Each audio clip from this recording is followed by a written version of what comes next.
وادی رضا کی کوہ ہمالا رضا کا گئے، اور جس سمت دیکھیے وہ علاقہ رضا کا گئے۔ ان اللہ وملائکتہ یصلون علی النبی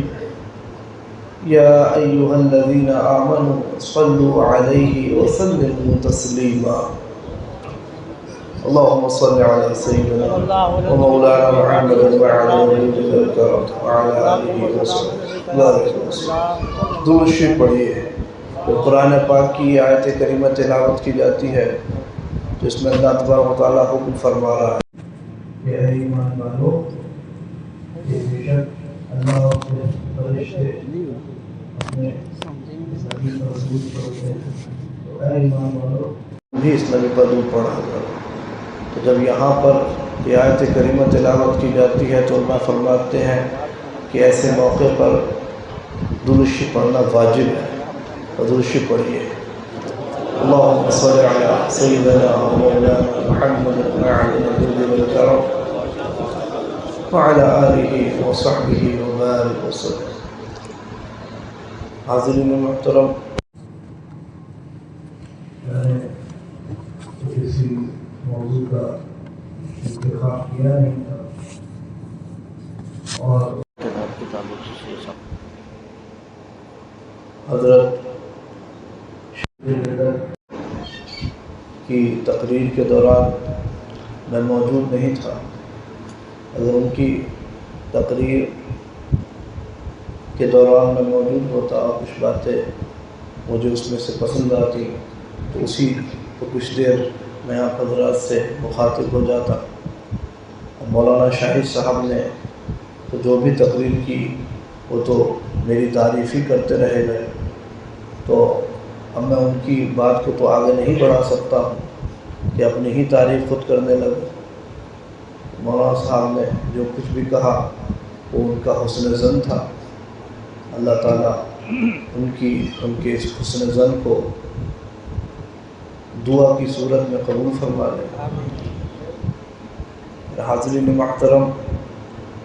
مجھے معلوم ہوا کہ کسی بزرگ کے وصال کا دن متعین کر کے ان کے عرس کی مناسبت سے بھی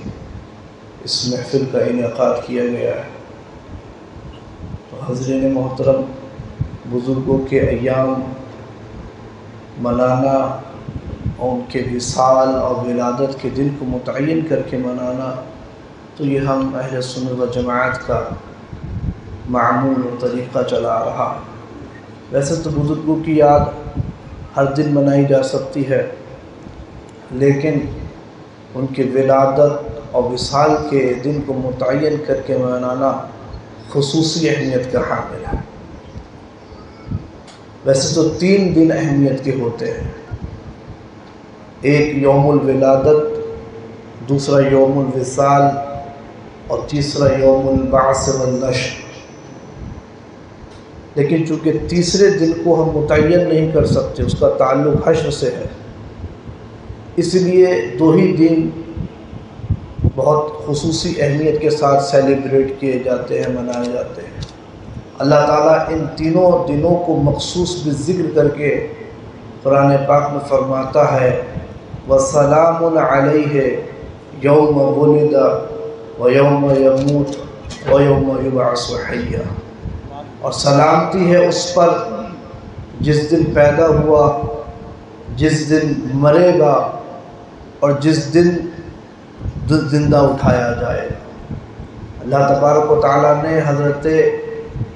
زکریا علیہ السلام کو بڑھاپے میں حضرت یحییٰ علیہ السلام کی بشارت دی،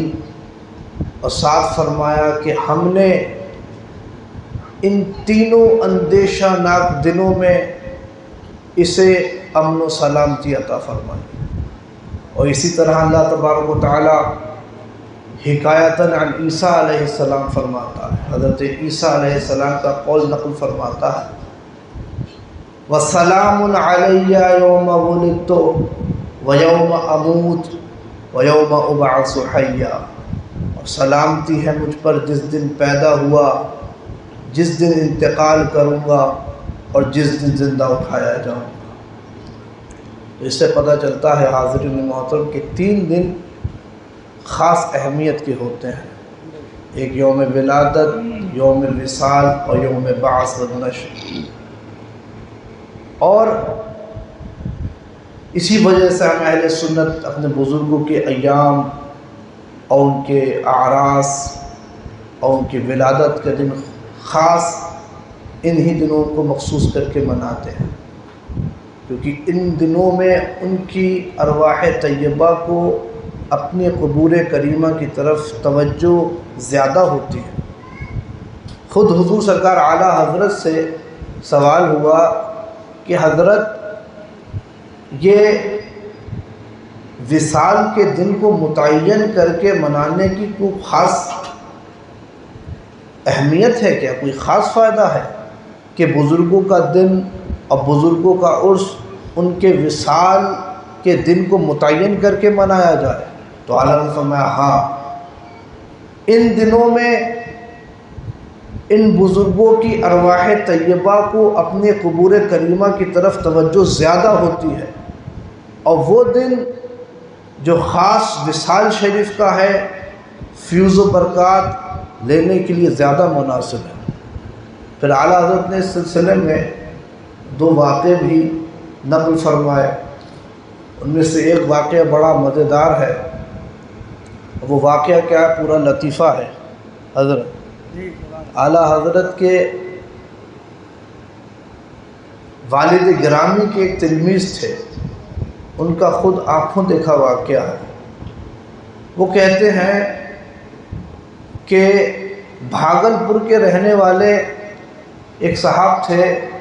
جو ہر سال سرکار خواجہ غریب نواز کے عرس میں شرکت کرنے کے لیے اجمیر شریف جایا کرتے تھے، اور ان کی کسی وہابی رئیس سے بھی ملاقات تھی۔ وہ وہابی ان سے کہا کرتا تھا کہ یہ بھائی ہر سال آپ غریب نواز کے عرس میں جاتے ہیں اور اجمیر شریف جاتے ہیں، وہاں کیا ملتا ہے سوائے فضول خرچی کے؟ آپ کے حصے میں کیا آتا ہے؟ اور شرک و بدعت الگ کر آتے ہیں۔ تو انہوں نے اس کو سمجھانے کی کوشش کی اور کہا پہلے چل کر دیکھو اور پھر فیصلہ کرنا۔ بہرحال وہ کسی طرح ان کو لے کر اجمیر شریف پہنچے، تو اس وہابی نے دیکھا کہ سرکار خواجہ غریب نواز کے آستانے پر ایک فقیر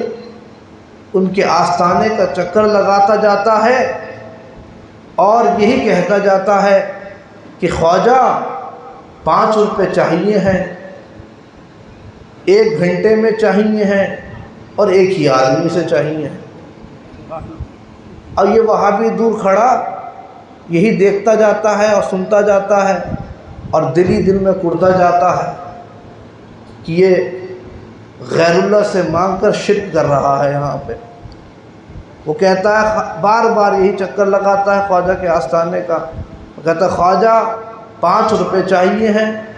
1 گھنٹے میں چاہیے ہیں اور ایک ہی آدمی سے چاہیے ہیں۔ اس وہابی سے برداشت نہ ہوا، گیا اور اپنی جیب سے 5 روپے نکال کر اس فقیر کو پکڑائے، بولا یہ خواجہ کیا دیں گے؟ لو میں دیتا ہوں۔ فقیر نے اس 5 روپے کو جیب میں رکھ کے آستانے کا ایک چکر لگایا اور کہا خواجہ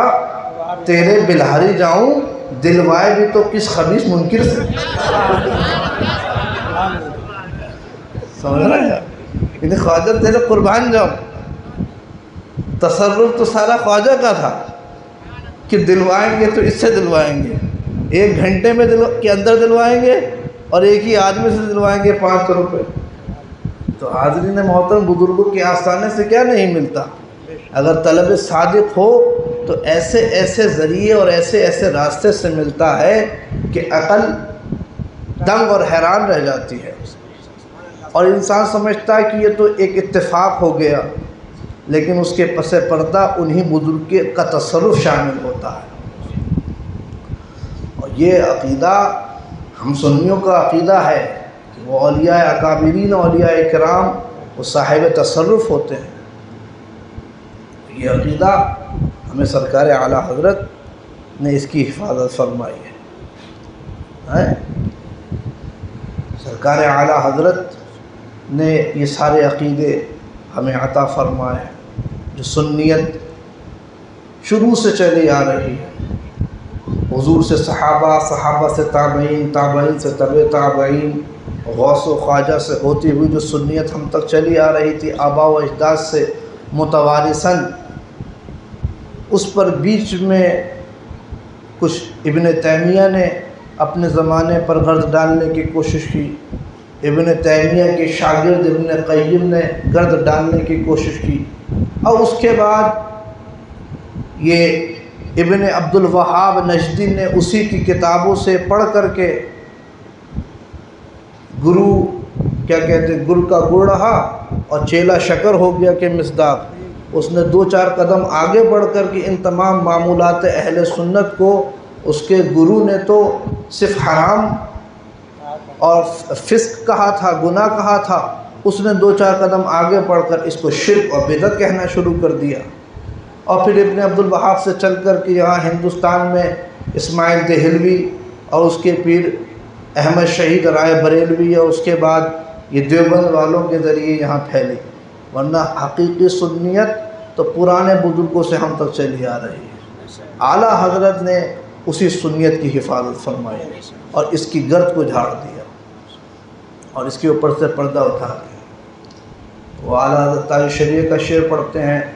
کہ جہاں میں عام پیغام میں شہ احمد رضا کر دیں، پلٹ کر پیچھے دیکھیں پھر سے تجدید وفا کر دیں۔ یہ جلسے، یہ جلوس آج اس زمانے میں جو منعقد کیے جاتے ہیں، اس کا مقصد اعلیٰ حضرت کے پیغام کو عام کرنا ہوتا ہے، پیغام رضا کو اور تجدید وفا کرنا ہوتا ہے۔ یہ جو ہم بیان کرتے ہیں سنیت کی تبلیغ، یہ سب اعلیٰ حضرت کا پیغام ہے۔ اللہ تبارک و تعالیٰ نے اعلیٰ حضرت کو تجدید دین کے لیے ایسے زمانے میں چنا، ایسے زمانے میں انتخاب فرمایا جو گویا زمانے کا بالکل آخری سرا ہے اور قیامت اس سے بہت قریب ہے۔ سینکڑوں حدیث پاک اٹھا کر دیکھ لیں، پرانی حدیثوں کی کتابیں اٹھا کے دیکھ لیں، اس سے معلوم ہوتا ہے، گواہیاں ملتی ہیں کہ یہ زمانہ قیامت سے بہت قریب ہے، اور ایسی ایسی علامتیں حدیث پاک میں ملتی ہیں جن کا وقوع اور ظہور آج ہمارے ہی زمانے میں ہو رہا ہے۔ پہلے زمانے میں اس کا وقوع اور ظہور نہیں ہوتا تھا، آج ہمارے زمانے میں انتہائی واضح اور روشن طریقے سے اس کا وقوع و ظہور ہو رہا ہے۔ بلکہ حضرت امام جلال الدین سیوطی رحمۃ اللہ تعالی علیہ نے اپنے ایک رسالے الکشف عن مجاوزت هذه الامة الالف، اس رسالے میں حضرت امام جلال الدین سیوطی نے فرمایا کہ حضور علیہ الصلوۃ والسلام کی امت کی بقا حضور علیہ الصلوۃ والسلام کی وصال کے بعد سے 1500 سال سے متجاوز نہیں ہوگی۔ حالانکہ آپ غور فرمائیے، اس وقت 1444 ہجری چل رہی ہے اور 1500 ہجری میں کتنا کم وقت باقی رہ گیا، مگر یہاں پہ علماء کرام نے فرمایا کہ یہاں اس سے عروج اور غلبہ مراد ہے، یعنی 1000 سال تک حضور کی امت کو عروج اور غلبہ حاصل رہے گا، اور اس سے حضور کی خیریت مراد ہے۔ اس کے بعد تنزل اور زوال شروع ہو جائے گا، اور آج ہم دیکھ بھی رہے ہیں، تاریخ کا جب مطالعہ کرتے ہیں تو 1000 ہجری کے بعد سے کچھ زوال اور تنزل شروع ہوا دنیاوی اعتبار سے۔ تو بہرحال بتانا یہ ہے کہ زمانہ قرب قیامت کا ہے۔ خود اعلیٰ حضرت رحمۃ اللہ تعالی علیہ سے نے فرمایا کہ بعض علوم سے مجھے یہ خیال گزرتا ہے کہ سن 1800 ہجری تک روئے زمین پر کوئی سلطنت اسلامی باقی نہ رہے گی، اور سن 1900 ہجری میں امام مہدی ظہور فرمائیں گے۔ آپ غور فرمائیں حاضرین محترم، عرس رضوی کے موقع پر حضرت علامہ قمر الزمان اعظمی صاحب قبلہ نے تقریر میں کہا تھا 100 سالہ عرس میں کہ اعلیٰ حضرت کو وصال فرمایا 100 سال ہو گئے ہیں اور اعلیٰ حضرت میں صرف 10% کام ہوا ہے۔ تو اس کے بعد میں نے کچھ دیر گفتگو کی تو میں نے کہا کہ ابھی حضرت مفکر اسلام فرما رہے تھے کہ 100 سال میں اعلیٰ حضرت پر صرف 10% کام ہوا ہے، تو اس کا مطلب یہ ہوا کہ باقی 90% کام ہونے کے لیے 9 صدیاں اور چاہیے ہیں، اور یہاں اعلیٰ حضرت فرما رہے ہیں کہ 1900 ہجری میں امام مہدی ظہور فرما جائیں گے، تو اس کا مطلب یہ ہوا کہ زمانہ ختم ہو جائے گا اور اعلیٰ حضرت کا کام ابھی باقی رہے گا۔ یہ تو مطلب ہوا ہے اس کا۔ تو حاضرین محترم، یہ زمانہ قرب قیامت کا ہے، اور اللہ تبارک و تعالیٰ نے اعلیٰ حضرت کو تجدید دین کے لیے اسی زمانے میں چنا، اور جو حضور علیہ السلام نے فرما دیا کہ ہر 100 سال میں ایک مجدد آئے گا، 100 سال کے سیرے میں یا 100 سال کے آخر میں، جو چاہے ترجمہ کر لیں، ان اللہ یبعث لہذہ الامۃ علی رأس کل 100 سنۃ من یجدد لہا دینہا او امر دینہا، کہ اللہ تعالیٰ ہر 100 سال پر، ہر 100 سال کے سرے پر یا ہر 100 سال کے آخر میں ایک مجدد کو مبعوث فرمائے گا، جو دین کی تجدید کرے گا، دین کو تر و تازہ کر دے گا۔ تو حاضرین محترم، حضور علیہ السلام کے فرمانے کے مطابق ہر 100 سال پر ایک مجدد تو آتے رہیں گے، اور آخری مجدد حضرت امام مہدی ہوں گے جو خاتم المجددین ہوں گے۔ مگر آپ غور فرمائیں کہ آج اعلیٰ حضرت کو وصال فرمائے ہوئے 100 سال سے زیادہ کا عرصہ گزر گیا، اور 15ویں صدی کا بھی تقریباً نصف حصہ گزر گیا، مگر کسی ایک ذات پر بھی اہل حق اور معاصرین علماء کا اتفاق ہوتا نظر نہیں آ رہا۔ لیسا علی اللہ بمستنکر ان یجمع العالم فی واحد، کہ اللہ تعالیٰ کی ذات سے تو بعید نہیں کہ ایک عالم ایک ذات میں جمع فرما دے، یہ بھی بعید نہیں کہ مستقبل میں اللہ تعالیٰ کسی ایسی ذات کو پیدا فرما دے جس پر تمام اہل حق اور علماء ربانیین کا اتفاق ہو جائے، مگر اس وقت ہماری نظر کوتاہ تو یہی دیکھ پا رہی ہے کہ کسی پر اتفاق ہوتا نظر نہیں آ رہا۔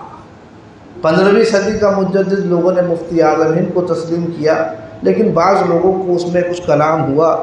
اگرچہ ہم اس کی طرف توجہ نہیں کرتے، مگر پھر بھی اعلیٰ حضرت کے کام سے ان کا کام ضم تھا۔ تو حاضرین محترم، تو جب تک دوسرا مجدد ڈکلیئر نہیں ہو جاتا، ہمارے لیے مشعل رشد و ہدایت اور اعلیٰ حضرت فاضل بریلوی ہی کی ذات ہے۔ جب تک دوسرا مجدد مبعوث نہیں ہو جاتا، اس وقت تک حضور تعلیم شریعہ کا یہ شعر اپنے لیے حرز جا بنائے رکھیں اور اسے دہراتے رہیں کہ جہاں میں عام پیغام شہ احمد رضا کر دیں، پلٹ کر پیچھے دیکھیں پھر سے تجدید وفا کر دیں۔ تو حاضرین محترم، اور اللہ تعالیٰ نے فرمایا کہ ہر صدی پر ایک مجدد آئے گا، تو علماء کرام نے بیان فرمایا کہ اس سے یہ لازم نہیں آتا کہ ایک صدی میں ایک زمانے میں ایک ہی مجدد ہو، ایک مجدد ہو سکتے ہیں، بلکہ ہوئے ہیں ایک ملک میں کئی مجدد ہوئے ہیں۔ حاضرین محترم، ایک خاص بات میں آپ سے عرض کروں کہ پہلی صدی کے مجدد حضرت عمر ابن عبدالعزیز اور دوسری صدی کے مجدد حضرت امام شافعی کو چھوڑ کر کے جتنے بھی مجدد ہوئے، کوئی بھی اپنے زمانے اور اپنے میں یک و تنہا منفرد اور بلا شرکت ایک زمانے میں کئی مجدد ہوئے۔ اور فرمائیے، یعنی پہلی اور دوسری صدی کے بعد تیسری صدی کے مجدد اگر حضرت امام ابو الحسن اشعری تھے تو امام ابن جریر طبری بھی اسی زمانے کے مجدد تھے، امام ابن شریح شافعی بھی اسی زمانے کے مجدد تھے۔ چوتھی صدی کے مجدد اگر امام ابو بکر باقلانی تھے تو اسی زمانے کے مجدد امام ابو طیب سالوکی بھی تھے، امام ابو حامد اسفرائینی بھی تھے۔ پانچویں صدی کے مجدد اگر امام غزالی تھے تو اسی زمانے کے مجدد امام بغوی بھی تھے۔ حضور غوث اعظم شیخ عبد القادر جیلانی بغدادی بھی اسی زمانے کے مجدد تھے، بلکہ غوث پاک کا مقام و مرتبہ تو مجدد دین سے بڑھ کر محیی دین کا تھا۔ چھٹی صدی کے مجدد اگر امام فخر الدین رازی تھے تو امام نووی بھی اس زمانے کے مجدد تھے۔ ساتویں صدی کے مجدد اگر امام ابن دقیق العید تھے تو امام شاطبی بھی اس زمانے کے مجدد تھے۔ آٹھویں صدی کے مجدد اگر امام زین الدین عراقی تھے تو امام سراج الدین بلقینی بھی اسی زمانے کے مجدد تھے، امام جزری بھی اسی زمانے کے مجدد تھے۔ نویں صدی کے مجدد اگر امام جلال الدین سیوطی تھے تو امام شمس الدین سخاوی بھی اسی زمانے کے مجدد تھے۔ دسویں صدی کے مجدد اگر علامہ شہاب الدین رملی تھے تو ملا علی قاری بھی اسی زمانے کے مجدد تھے۔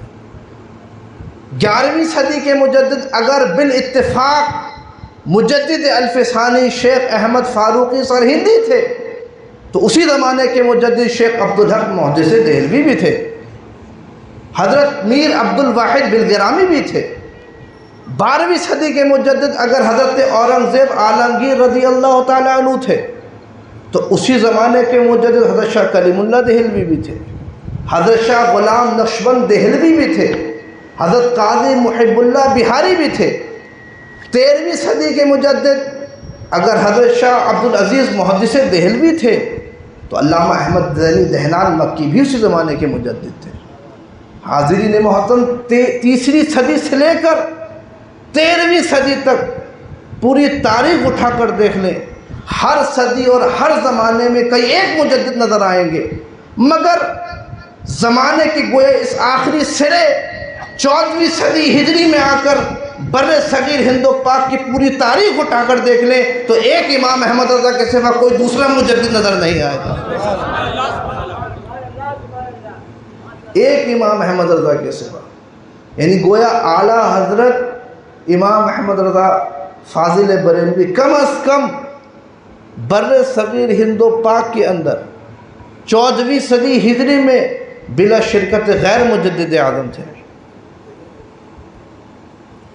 یعنی آپ غور فرمائیں حاضرین محترم، یعنی میری معلومات کی حد تک، میری تحقیق کی حد تک بر صغیر ہند و پاک میں کسی پر بھی اہل حق کا اتفاق نہیں سوائے اعلیٰ حضرت کے۔ کوئی مجھے اپنی تحقیق پیش کرے گا تو میں مان لوں گا دلائل کی روشنی میں۔ عالم عرب میں ایک حضرت علامہ یوسف بن اسماعیل نبہانی رحمۃ اللہ تعالیٰ علیہ کا نام ملتا ہے جنہیں مجدد تسلیم کیا، اور وہ یوسف بن اسماعیل نبہانی بھی اعلیٰ حضرت کو اپنا امام و سردار فرمایا کرتے تھے۔ تو حاضرین محترم، پھر یہ شعر ہی پڑھیے کہ اوروں نے تو لکھا ہے بہت کچھ علم دین پر، جو کچھ ہے اس صدی میں وہ تنہا رضا کا۔ تو آج اس صدی میں بھی جو کچھ ہے وہ بھی تنہا رضا کا ہے، کیونکہ آج کوئی دوسرا مجدد یا کوئی دوسری شخصیت ایسی اب تک پیدا نہیں ہوئی ہے جو اپنی تحقیقات سے زمانے کے مسائل کا حل پیش کر سکے۔ تو میں نے عرض کیا کہ جب تک دوسرا مجدد نہیں آتا تب تک ہم حضرت تاج الشریعہ کے اس شعر کو اپنے لیے ہردے جا بنائے رکھیں گے کہ جہاں میں آپ پیغام شہ احمد رضا کر پلٹ کر پیچھے دیکھیں پھر سے تجدید وفا۔ حاضر میں چند باتیں فی الحال میرے ذہن میں اس سے حضر آئے آپ حضرات کے گوش گزار کرنے کے لیے۔ اللہ تعالیٰ